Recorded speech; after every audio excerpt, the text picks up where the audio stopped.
Katarungan. Patuloy ang isinasagawang balikatan exercises ng Philippine at US Army. Bahagi nito ang Humanitarian Assistance and Disaster Response Bill bilang bahagi ng pagsasanay. Tunay na serbisyong publiko ang hatid ng 24th Infantry Battalion at mga katuwang na ahensya sa mga liblib na barangay ng Lagayan, Abra. Isang Memorandum of Partnership ang nilagdaan ng 56th Infantry Battalion, 89th Infantry Battalion, Tatag IP Students Foundation at lokal na pamahalaan ng Talaingod, Davao del Norte.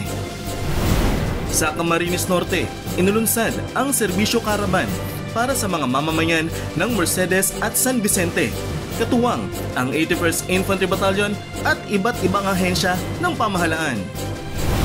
Sa Orion, Bataan, mahigit 60 kabataan ang nakiisa sa Youth Leadership Summit na pinangunahan ng 69IB Infantry Battalion at LGU.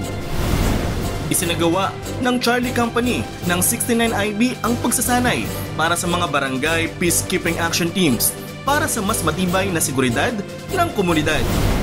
Cougar Troopers nakiisa sa bloodletting activity sa Palawig, Zambales bilang bahagi ng kanilang humanitarian mission. Naghatid naman ng saya at pag-asa ang outreach program para sa mga kabataan ng Bungabon, Nueva Ecija sa pangunguna ng Sierra Madre Patriots Eagle Club, Binhi ng Pangarap at 703rd Brigade. Sa Talaingod, matagumpay na naisagawa ang TESDA Phase Reproduction Assessment sa tulong ng 56IB at Tatag IP Tourism Center. Isinagawa rin ang Financial Wellness Caravan para sa mahigit 200 tropa ng 7ID sa Fort Magsaysay, katuwang ang BDO Network Bank. Para naman sa Gender Inclusive Health at Financial Literacy, libreng pagsasanay at serbisyo mula sa lokal na ahensya itinampok. Tatag Troopers aktibong nakiisa sa Zumba at Fun Run bilang suporta sa World No Tobacco Day sa Talaingod. Ang Brigada Eskwela ng Dagohoy Elementary School sinuportahan ng Tatag Troopers bilang bahagi ng kanilang bayanihan para sa edukasyon. Sa pakikiisa sa World Environment Day, nagsagawa ng cleanup drive sa Bulicat Falls. Tatag Troopers nakiisa sa isinagawang tree planting activity kasama ang mga residente sa Talaingod. Isinagawa rin ng Cougar Troopers ang kanilang unang semi-annual physical fitness test sa Zambales upang mapanatili ang pisikal na kahandaan.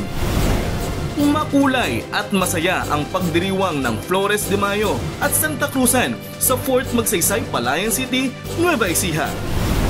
Sa panawagan para sa kabataan, hinikayat ng Vice President for Academic Affairs ng NEUST ang mga incoming freshmen na piliin ang ROTC sa ilalim ng NSTP program. Bumisita rin si Major General Gulliver Seriñez, Commander ng 5th Infantry Division sa kampo ng 24th IB sa Abra bilang pagkilala sa kanilang kontribusyon. Sa kwentong ROTC mo, itatampok ang Mr. Sporty at Dancerist mula sa Pangasinan State University, Asingan Campus. Mamangha sa kaugnay way of life ng isang craftsman of character ng Headquarters Service Company ng 7ID. At sa tanong ko, sagot mo. Sama-sama nating tuklasan ang ganda ng kalikasan sa Labi River kasama sina Shine, Mitch at Thea.